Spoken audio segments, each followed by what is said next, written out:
आपके भीतर वो कौन सी चीज है जो किसी विशेष प्रकार के भोजन का प्रतिरोध कर रही है? ये भोजन लेने का सबसे गलत तरीका है। इसे आधुनिक और वैज्ञानिक कहा जा रहा है। मुझे नहीं पता इसमें वैज्ञानिक क्या है। ऐसे बहुत से अभ्यास हैं जो शरीर की गतिशीलता को इस तरह से बदल सकते हैं कि आपको विश्वास नहीं होगा। लाखों लोगों के साथ ये हुआ है। भोजन से एलर्जी होना प्राकृतिक है या ये लोगों में बाद में विकसित हो जाती है? क्या ऐसे अभ्यास हैं जिन्हें करके कोई भोजन की एलर्जी को दूर कर सकता है? देखिए, एलर्जी कई तरीकों में दिखाई पड़ती है, लेकिन एलर्जी का सबसे सामान्य प्रकार या तो त्वचा पर रैशेज या सांस लेने वाले अंग हैं, जिन पर सबसे ज्यादा असर पड़ता है। या तो इसका असर त्वचा पर पड़ता है या फिर सांस की नली में किसी तरह की सूजन हो जाती है और सांस लेने में कठिनाई होती है। तो हमें यह समझना चाहिए, यह भोजन की एलर्जी है। अगर आप किसी और चीज के लिए एलर्जिक हैं, यानी कि कोई केमिकल या कुछ और, तो बात अलग है। लेकिन यह भोजन की एलर्जी है। इसका मतलब मैं इसे खा सकता हूं, आप इसे नहीं खा सकते। आप इसे खा सकते हैं, कोई और इसे नहीं खा सकता है। हम उसी की बात कर रहे हैं। कुछ विशेष एलर्जी हम जानते हैं माता पिता से बच्चों में गई हैं, लेकिन ऐसा बहुत ही कम होता है। लेकिन कुछ विशेष एलर्जी देखी गई हैं। माता पिता को वही एलर्जी है, बच्चों को वही एलर्जी है। तो वास्तव में ये एलर्जी किसी पदार्थ के लिए शरीर की प्रतिक्रिया है। इन दिनों हम ये पहचान कर रहे हैं और वो इस पर लंबा चौड़ा एलर्जी टेस्ट कर रहे हैं। ये एलर्जी टेस्ट कई तरह की होती है कि नहीं? ये सारी टेस्ट करवाना पागलपन है। मुझे पता है, जब आप मुसीबत में होते हैं तो आपको ये पागलपन वाली चीजें करनी पड़ती हैं, वो एक अलग बात है। तो एलर्जी को कैसे दूर करें? देखिए, मुख्य चीज है कि शरीर किसी चीज का प्रतिरोध कर रहा है। योग में हम ये देखते हैं कि आपके भीतर वो क्या चीज है जिसे ये पसंद नहीं है। देखिए, एलोपैथिक चिकित्सा और इसमें अंतर ये है, एलोपैथी चिकित्सा ये देख सकती है कि भोजन में कौन सा केमिकल है जिससे एलर्जी हो रही है। यहां पर हम ये देखते हैं कि आपके भीतर वो कौन सी चीज है जो किसी विशेष प्रकार के भोजन का प्रतिरोध कर रही है। क्योंकि ये भोजन है, जहर नहीं है। बहुत सारे अभ्यास हैं। शांभवी से ही बहुत सारे लोगों की बहुत से स्तर पर एलर्जी दूर हो गई, जबकि ये उस दिशा में काम करने के लिए नहीं बनाई गई है। अगर आप उस दिशा में फोकस करना चाहते हैं तो शक्ति चलन क्रिया इस पर काम करने का बेहतरीन माध्यम है।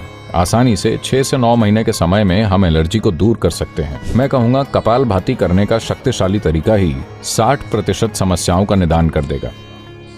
दुनिया की 60% एलर्जी आप दूर कर सकते हैं अगर आप कपालभाति का सही तरीका सीख लें। कपालभाति का मतलब आपकी ऊर्जाएं कपाल तक पहुंचनी चाहिए। कपाल मतलब खोपड़ी का ये हिस्सा। आपकी ऊर्जाओं को ऊपर तक पहुंचना चाहिए। अगर आप कपालभाति करते हैं तो खोपड़ी के ऊपरी हिस्से से ही पसीना निकलना चाहिए। अगर आप कपालभाति करते हैं, इस जगह से ही पसीना बहना चाहिए। ओके, इसका मतलब आप सही से कपालभाति कर रहे हैं। अगर आप इस तरह से कपालभाति करते हैं, मैं कहूंगा आपकी 60 से 70% एलर्जी चली जाएगी। नहीं तो इसका खास तौर पर निदान किया जा सकता है। अगर बच्चों को एलर्जी हो तो क्या करें? बच्चों को पेरेंट से एलर्जी, वो बहुत आम बात है।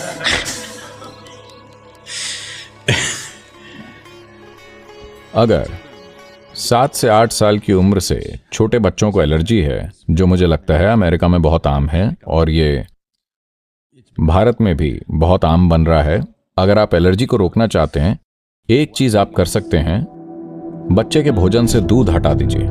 हो सकता है एलर्जी दूध से ना हो, लेकिन दूध बहुत सारे तरीकों से आपके सिस्टम में एलर्जी लेकर आता है। क्योंकि आप दूसरे जानवरों का दूध चुराते हैं और पीते हैं, इसकी एक कीमत है।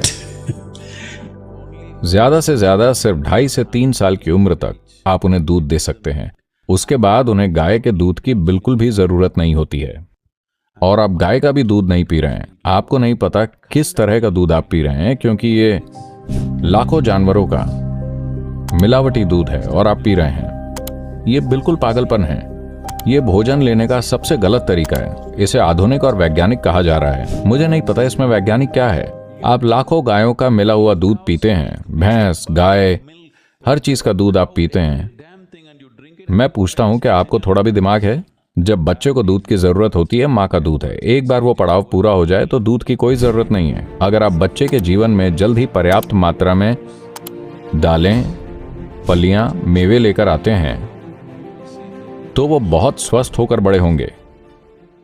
अगर वो फल और इन चीज़ों को पसंद करने लगें, वो इन चीज़ों के साथ बड़े होंगे और उन्हें कोई उल्टी सीधी चीज़ पसंद नहीं आएगी। तो अगर बच्चों में एलर्जी दूर करनी है तो एक चीज़ है दूध, दूसरी चीज़ है मांस से बनी चीज़ें। अगर उन्हें एलर्जी बहुत ज़्यादा है, अगर उन्हें कम एलर्जी है तो ठीक है। अगर उन्हें एलर्जी बहुत ज़्यादा है तो मांसाहार मत दीजिए। उन्हें सब्जियां, ताज़े फल और ये चीज़ें खिलाइए। शरीर अपने आप को ठीक कर लेगा। अगर वो एक योग अभ्यास जल्द से जल्द शुरू कर सकें, सूर्य क्रिया या सूर्य नमस्कार जैसा सरल अभ्यास, ये शरीर की गतिशीलता को बदल देगा इस तरह से कि आपको विश्वास नहीं होगा। एक साधारण अभ्यास ये सब कर सकता है। ऐसा मेरे साथ हुआ है, मैंने देखा है, ऐसा मेरे आसपास के लाखों लोगों के साथ हुआ है।